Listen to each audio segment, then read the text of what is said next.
अच्छा, तो ये कारण है जिसकी वजह से भारत में लोग बहुत तेजी से नेटवर्क मार्केटिंग को ज्वाइन कर रहे हैं। मुझे तो आज पता चला।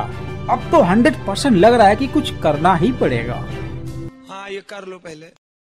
एक तो पहले से नौकरियां नहीं थी। मैं पढ़ा लिखा हूँ, 25 साल की एज है, लेकिन नौकरी नहीं है। फैसला जो भी हो मंजूर होना चाहिए, जंग हो या इश्क हो, भरपूर होना चाहिए। अब ये भारत का युवा आखिर नेटवर्क मार्केटिंग ज्वाइन क्यों न करे, डायरेक्ट सेलिंग कंपनियों में क्यों न जाए, ई कॉमर्स प्लेटफॉर्म पे काम क्यों न करे? क्योंकि हमारे भारत का सिस्टम, करप्शन, भ्रष्टाचारी ये कभी भी खत्म होने वाला नहीं है और इसका सीधा असर पड़ता है भारत के युवा पर। एक तो आप मुझे बता दो, रोजगार है ही नहीं देश में, क्योंकि सेंटर और स्टेट की मिला के ना 2 करोड़ नौकरियां, सरकारी नौकरियों की बात कर रहा हूँ मैं, केवल 2 करोड़ नौकरियां हैं, उसमें मारामारी है। बात क्या है कि 200 कुत्ते हैं, 1 रोटी का टुकड़ा है, खाना एक कोई है, कंपटीशन इतना ज्यादा है, ऊपर से जो है उनको बेचा जा रहा है। पहले क्या था, इनडायरेक्टली तरीके से बेचा जाता था, अब डायरेक्टली बेचा जा रहा है। क्यों बेचा जा रहा है? लेटरल एंट्री आई, आपको पता होगा, जो यूपीएससी के थ्रू जो जाता है ना मेहनत करके, 10 पोस्ट थी पिछले साल, अब उनको इंक्रीज कर दिया, 30 कर दिए। समझो, अपने आप ही पढ़ाई लिखाई किताब खत्म होगी ना, किताब को खत्म होगी। जब यूपीएससी आप पढ़ोगे तो मेहनत होती है, 1 साल होगी, जब जाके कोई क्लियर करता, मुश्किल से 700-800 पोस्ट निकलती थी। अब उनको लिटरली बैकडोर है ना, वो जो सरकारों के पिट्ठू होते हैं ना, किचन के नियर एंड डियर्स होते हैं, उनको सेलेक्ट करेंगे। वो ट्रांसपेरेंसी नाम के कोई चीज होती नहीं, सबको पता है। पहले क्या सेटिंग करके होता था, रुपए दे के बेच के नौकरियों को, अब ऐसे कर रहे हैं। दूसरी बात, आप एसएससी की बात कर लो, एसएससी का आंदोलन हुआ था 2-3 साल पहले, आपको सबको पता है। सीजीएल जो एसएससी कंडक्ट कराया एग्जाम होता है, अच्छी नौकरी होती है, 2018 में पेपर हुआ, आज तक रिजल्ट नहीं आया है। तो ये कहना बात, ये है कि मिनिमम गवर्नमेंट मैक्सिमम गवर्नेंस खत्म किया जा रहा, पढ़ाई लिखाई एजुकेशन को, समझ रहे हो ना। और ऊपर से कंपनियां आएंगी। प्राइवेटाइजेशन क्या है?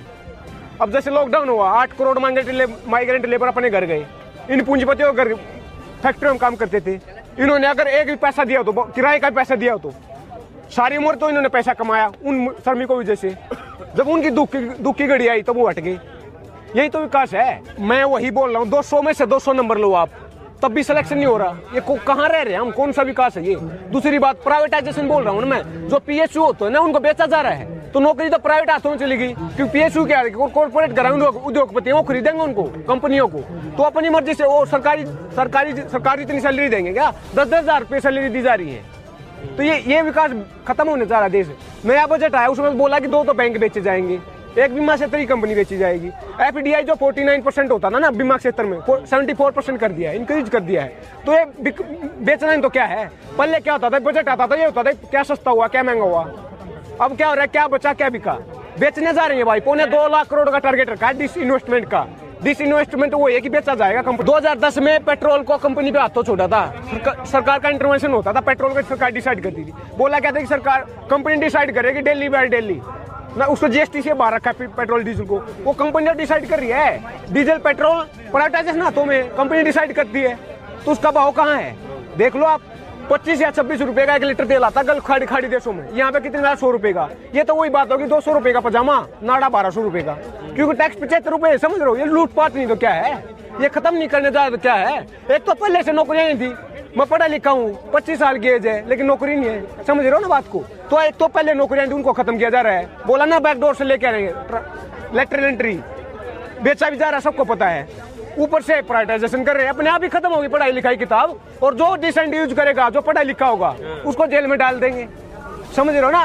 फैसला जो भी हो मंजूर होना चाहिए, जंग हो या इश्क हो, भरपूर होना चाहिए। अब ये भरपूर लड़ाई होगी।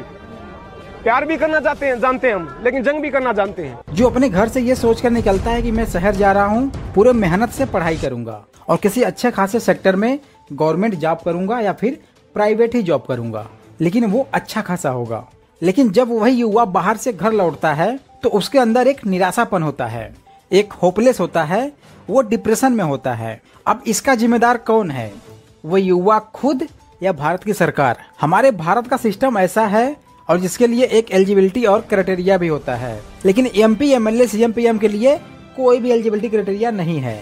मैं मानता हूं कि आप नेटवर्क मार्केटिंग नहीं करना चाहते हो, कभी भी नहीं करना चाहते हो।